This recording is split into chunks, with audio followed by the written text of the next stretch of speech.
Silginip çıksa alımdan, gözüne görünsem gitsen halından, göz yaşın aktırıp ötsen biz bana.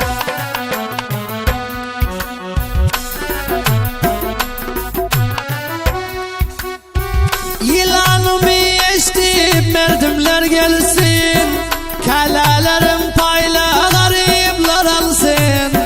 Yana biri sana yadigar kalsın, yekecek alanı bilsen biz bana.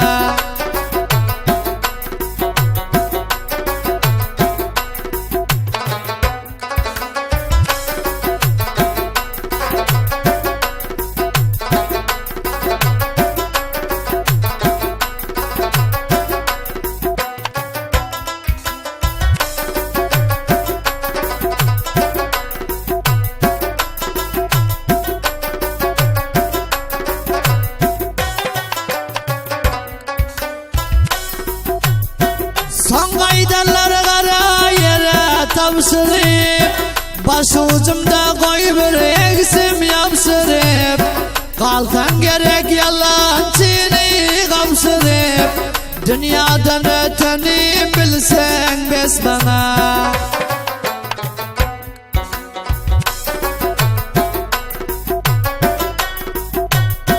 İki dünya sendi beyler men sabır, sen almasan aytgın almaz mı kabar?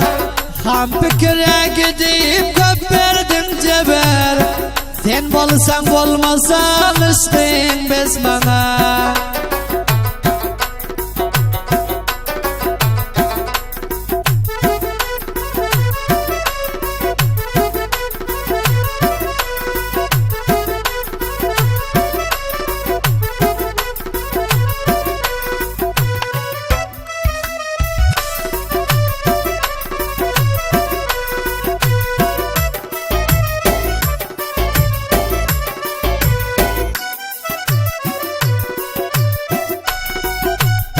Üstüme her rakam yapılar yapıp, götürenler bana atırlar sepip, inlerim ağlaşar idimden çapıp, dervedenden karab kalsan biz bana.